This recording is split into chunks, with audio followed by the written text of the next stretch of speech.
you do have one guy who, yeah, he's smaller, but he's a top fighter. He can punch, and he's fighting a guy who's not a top pro fighter, who's bigger.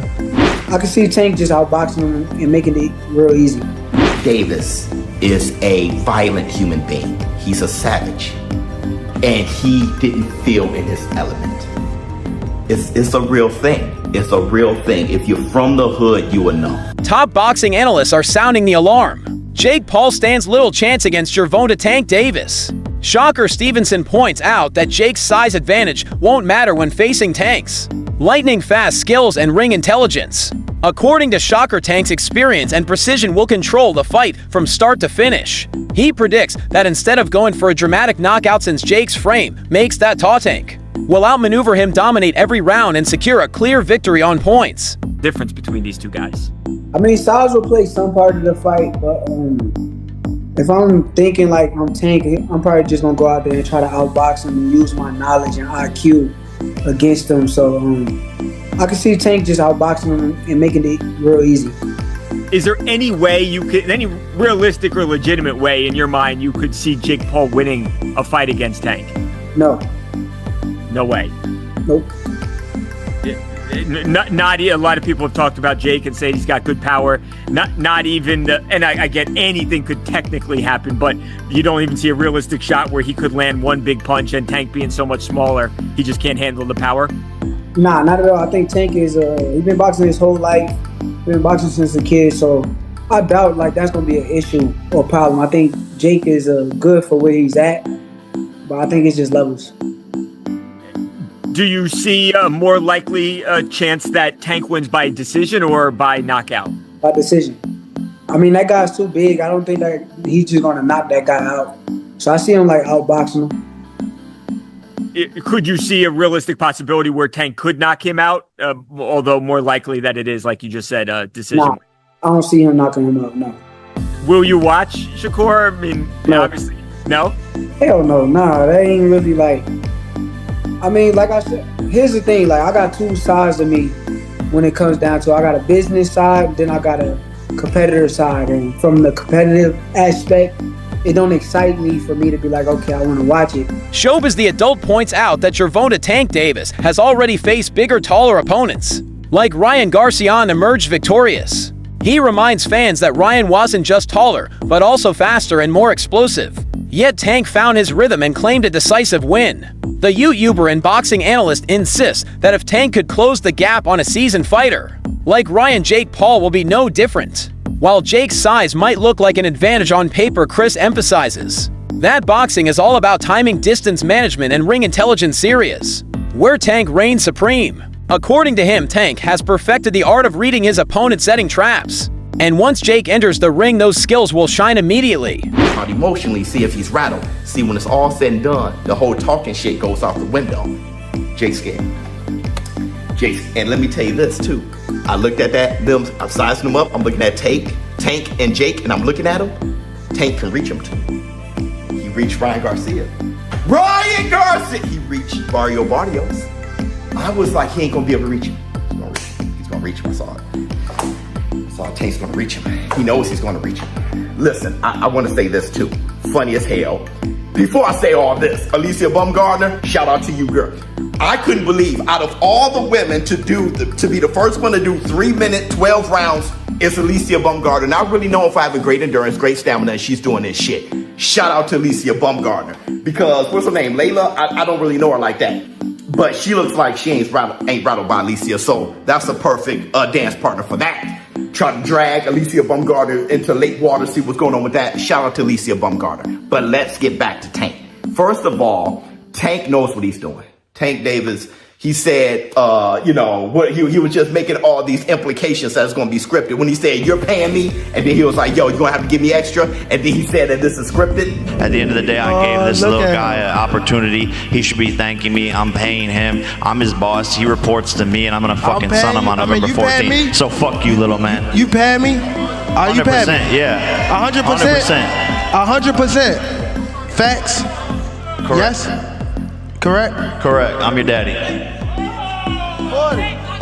Chris Algieri applauds Gervonta Tank Davis for consistently commanding massive attention every time he enters the ring. He explains that modern boxing isn't just about pure skill anymore, it's about who can draw fans and reignite energy in the arenas. Tank has become the face of this new era, bringing a wave of excitement that thrills both hardcore boxing fans and casual viewers alike. Algieri notes that Jake Paul, while not as technically refined, has played a similar role in boosting mainstream interest. His rise has attracted a fresh audience, including people who might have never tuned into boxing before.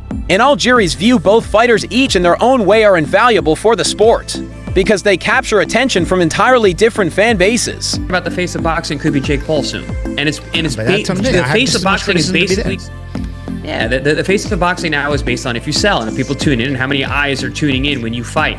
Gervonta Davis had that. Jake Paul has that. Now they're fighting each other. These are created products. These are still created products. Jake made his name going to Walgreens and then making funny faces. You know what I mean? And it was just blowing up on YouTube and whatnot, right? I mean, that's how he started. The world we live in now, dude. It's unfortunate. Okay, so, it's not like Sugar Ray Leonard, who was the best fighter in the world and marketable. It's not like Oscar De La Hoya, who was a gold medalist, a great fighter and marketable. But what I'm saying is technology allows us to make, if I want to take this shoe off right here, and I say I want to make my Nike sneaker into the best product possible, and I got enough money to push it behind it. I put it all over your social media platform, and I put it all over your TV set and all over your phone and all over everything. You know what, bro? You're gonna start to get curious about the shoe. Charleston White is blunt about Jake Paul's boxing career, calling it little more than entertainment, dressed up as sport. He argues that none of Jake's matches have carried the true weight of a professional fight. They are meticulously staged spectacles, designed to rack up views and revenue. According to Charleston, Jake has yet to face a top-tier boxer capable of genuinely testing his skills and stamina. His perspective echoes the frustrations of many purists who see Jake as exploiting the system, treating boxing more as a marketing platform than a craft. White warns that if Jake ever steps into the ring with someone like Gervonta Davis, the gap will be painfully clear. Davis's elite training, lightning reflexes, and experience against world-class opponents would instantly expose Jake's limitations. For White, no amount of fame can mask the truth. Exhibition bouts don't create legends, real fights do.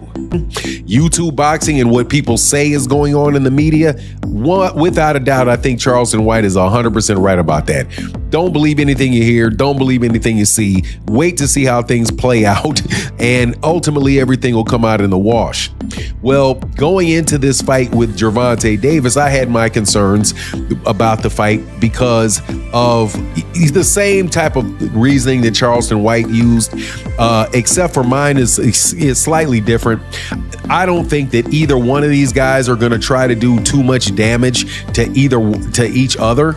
Number one, because if it's scripted, which more than likely to an extent it will be, Gervonta Davis is not going to put himself in a situation where Jake Paul is going to actually be able to hurt him. And with these 12-ounce gloves on top of Gervonta Davis's hands, which is bigger, 2 ounces bigger, I do believe. Teddy Atlas, one of boxing's most respected analysts, draws parallels between a potential Jake Paul versus Gervonta Davis showdown and the time Jake's brother Logan faced Floyd Mayweather. He points out that while Jake may boast physical advantages, it's Tank's experience that will ultimately decide the fight. Atlas paints Tank as a true ring maestro fighter who dictates rhythm, pace, and energy with every move. Throughout his career, Tank has faced elite and dangerous opponents, honing instincts that allow him to dismantle anyone no matter their size. Jake, in contrast, lacks the sharpness and ring IQ necessary to compete at that level. According to Atlas, boxing isn't about muscle or height, it's about precision, timing, and control. Every step Tank takes is intentional, every punch delivered with purpose. So I liked this when I heard it.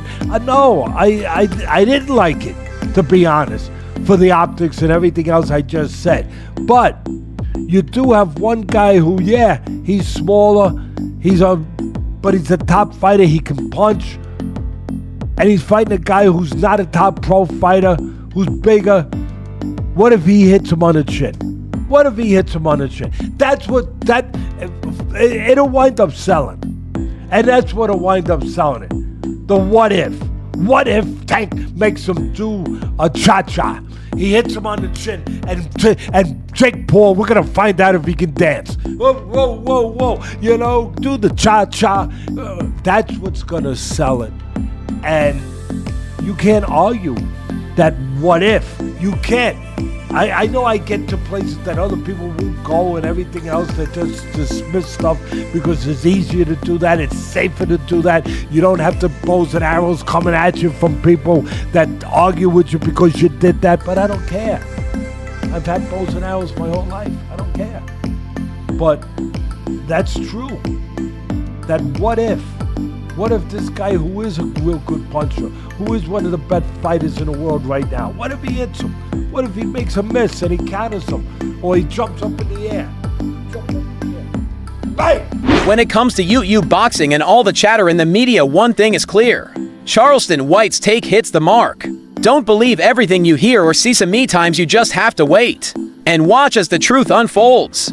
Heading into the Gervonta Davis fight, I shared some of the same concerns Charleston mentioned. Though my reasoning is a bit different, I suspect neither fighter will go all out to inflict serious damage. For one, if there's any scripting involved, Edwidge is likely to some degree. Davis won't put himself at risk of taking a real hit from Jake. Add in the fact that they're wearing 12-ounce gloves, slightly heavier than usual, and with Davis's natural size and power, it's clear the fight will be more calculated than chaotic. Tank Davis is a violent human being. He's a savage. And he didn't feel in his element. It's a real thing. It's a real thing. If you're from the hood, you will know. It's kind of like taking a guy from the block and putting him in the corporate world in a business meeting. He's going to be so out of his element that he's just, he doesn't even know how to argue without sounding like, I'm gonna whoop your ass, I'm gonna beat you. The way Jake was doing things, he had the clowns coming out. Showbiz the adult also weighs in on Gervonta Davis's presence outside the ring. He admits that Tank may not be the slickest talker or the sharpest businessman, but that's not what makes him a threat. His confidence is forged from growing up in an environment that demanded toughness, not speeches. Showbiz notes that Tank's body language at press events says it never appears intimidated, pressured, or rattled. Standing across from opponents, he exudes a quiet but commanding energy that speaks louder than words. While Jake Paul excels at hyping fights and mastering media attention, Showbiz emphasizes that Tank's aura and intimidation factor don't need any marketing to make an impact. All of a sudden, we want to know who will win in this fight, Jake Paul or Tank Davis. It's a legit question. And I actually want to really hear your thoughts on who do you think is going to win. Because I know what Vegas is saying, but I want to know what you think. Personally, I think Tank too little, bro. Yo, I think Tank too little. I'm so glad you have a brain on your fucking shoulder. I think Tank too little. I said, bro. I think Tank too little. That's what I'm saying. That weight classes for a reason. Davis that weight classes for a reason. 5'5", 135 pounds. Jake Paul is 6 feet, 205 pounds. That's what I'm saying. Bro. He's 6'1", 205. Everybody's like, yeah, bro, but Tank it only takes one good punch. Yes, it takes one good punch when you're about the same size. There's a 60, 70 pound difference in weight in these people. I don't think nobody puts the physics in mind. Jake Paul gets punched in the face by dudes 200 pounds with all their might on a weekly basis. 135 pound puncher, bro. If y'all remember the Mayweather versus Conor McGregor fight, Conor walks around like 180 on the regular. He's like 5'9", 180. Mayweather's like 5'7", 145. That 30 pound difference, bro. If you remember that fight, Mayweather was putting mittens on Conor.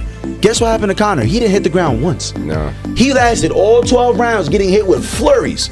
I'm talking about Mayweather was having his time. He's being cocky with it, hitting him with all kind of combos. And we're watching the last 3 rounds of that shit like, yo, knock him out. And you know what? He could not knock him out because Conor gets punched by people that are 170, 180 pounds on a regular. And just that 20, 30 pound difference, it was like impossible for him to do anything. And that's exactly what I feel like is going to happen versus Jake and Tank. Not everyone is convinced that Tank can take down Jake Paul. Some analysts urge fans to stay realistic and remember why weight classes exist in the first place. While Tank's speed and power are dominant at lightweight and super featherweight, facing a naturally bigger opponent like Jake shifts the dynamics entirely. Boxing is a game of physics, and a 135-pound fighter stepping up against someone who walks around above 190 pounds encounters serious challenges in reach, strength, and durability.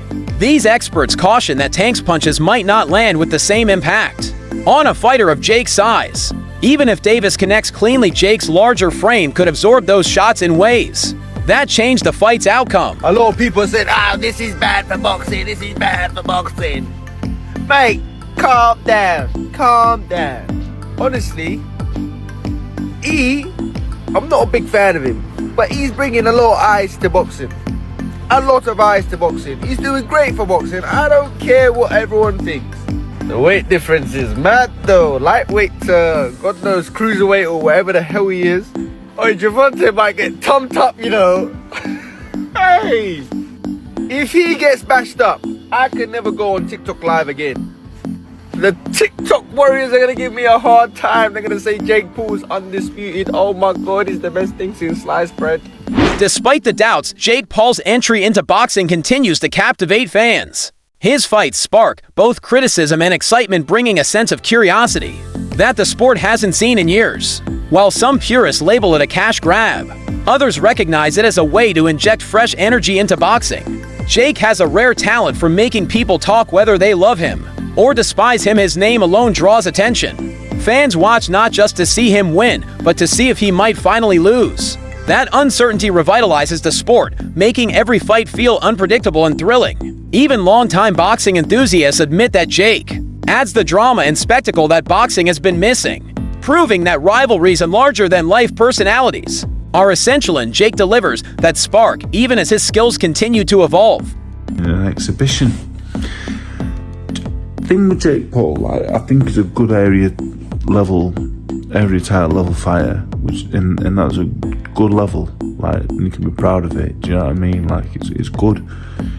But the Mike Tyson fight I didn't like. The Chavez fight was just farcical because he's 10-11 years past his best, up 6 weight divisions. But less of a problem because Chavez wasn't in his 50s. Fighting the MMA guys, again, he's fighting people that don't do the same, that they're not even in the same sport. But while they're a bit older, they're still not in the 50s. So all that stuff, I won't really watch any of it. I think I've watched one fight against Tommy Fury, the only professional boxer in and around his prime years, and he got beat. But I think his area title level, I think he works really hard, I think he trains hard, and I don't think he's a bad fighter at all. I don't think he's a good fighter, but he's not a bad fighter. For his experience, he's not bad at all. But Gervonta Davis is a lightweight. So, by all means, if they make a few quid and nobody gets hurt, then great. But I certainly wouldn't be paying a penny to watch it. I think it's just absolutely ridiculous, farcical. Who wants to watch an exhibition? Gervonta Davis is in his prime years. Why is he wasting his time? Why is that having a rematch with the fella he got a draw with? Why is he not fighting? British boxer Dave Allen offers a more measured perspective on the matchup. He admits he wasn't a fan of Jake Paul's bouts against Mike Tyson or Julio Cesar Chavez Jr., viewing them as more spectacle than sport. Still, Allen thinks the fight with Gervonta Davis could play out differently. He emphasizes that as long as no one is seriously injured, it's finny. After all, it's an exhibition meant to entertain fans. Allen also notes that while Jake may not be a world-class boxer, his fights spark conversations that ultimately benefit the sport. Fans are curious to see how far Jake can push himself and how Tank handles facing an opponent with such a significant size advantage. Yeah, you're seeing what I'm seeing. Tank Davis versus Jake Paul. I don't buy it for a second, but apparently they were in negotiations to have this fight happen if Tank Davis beats his previous opponent, which obviously ended in a draw. Which means he's obviously going to go and rematch Lamont Roach in his next fight. But come on, Tank Davis versus Jake Paul. Jake Paul is a cruiserweight / heavyweight. Tank Davis is a lightweight. This is Jake Paul's mindset. Okay, I'll fight a legit professional boxer, OAP. I'll fight a legitimate professional boxer who's his age, loses. Okay, I'll fight another professional boxer who's half his weight. Honestly, I don't care how big Jake Paul is, I genuinely do think that Tank Davis would beat Jake Paul. I think Tank Davis would be too fast, too slick, outbox him, move around. He wouldn't knock him out, obviously. I don't think he'd knock him out because of how big Jake Paul is, but he would outbox him 100%. But anyway, guys, let me know what you guys think about this potential fight. I really hope it does not happen because Jake Paul needs to fight a legitimate pro who isn't a taxi driver, who isn't old, and isn't half his weight. The final debate among boxing analysts centers on sheer power. Gervonta Davis is famous for his devastating knockouts at lightweight and super featherweight, but experts wonder if that same force will be as effective against a naturally bigger opponent like Jake Paul. Tank's punches can dismantle fighters in his own weight class, yet when facing someone close to 200 pounds, the laws of physics play a role.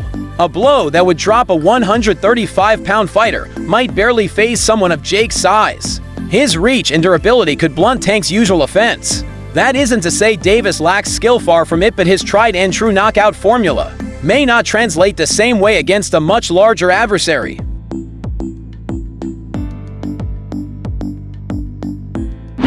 Because even, yes, Floyd didn't have the punching power Gervonta had, but even if Gervonta lands, I don't see him hurting Jake to the point he knocks him out. So what are we even doing? Where's the idea of this gonna, where's the idea that Gervonta is even gonna hurt him?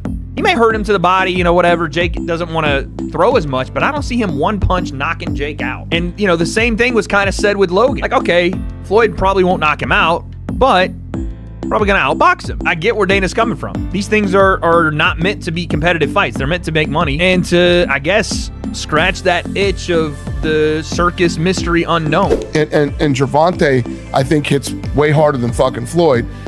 But he's too small. I mean, your brother's going to be able to, you know, get inside on him, put his weight on him, tie him up. But I don't hate your brother. Your brother's out there doing his thing. But it cracks me up that they want to start suing people that are talking shit when your brother talks more shit than anybody talks. I think the thought process behind it is, okay, so Jake and I are obviously pretty polarizing individuals, and when an echo chamber starts and a rumor mill starts of like staged fight bullshit, which like these fights aren't staged, you know, that's just, it's at that level, it's like almost impossible. I think they think that it affects the business and it affects the brand because people discredit him as actually having legitimate bouts. I think that's the theory. So to hold people accountable for legitimate perpetuating the rumor. Legitimate meaning not fixed. Correct. Right. Yeah.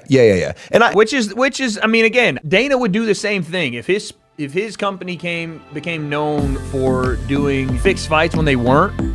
Then he would try to find the same way to hold people accountable if they were reputable people saying that, right? So again, the whole Jake suing people for blatantly trying to say he fixes fights or he stages fights or people have no knockout clauses and all the other bullshit, I understand. Now again, people need to use their words more accurately if they're upset about what Jake is doing. All you have to do if you're upset with the way Jake is moving in his career is say what some people do say, which is we like to see Jake challenge himself. We don't want to see these exhibitions, these fights that don't make sense for what you said you want to do or what you purport to want to be in the sport of boxing, which is a world champion. We want to see you fight active fighters around your skill level. That's it. But you can't go on there and go, oh, look, another rigged fight. Oh, look, another fake fight. And please subscribe my YouTube channel for watch more unique and attractive videos.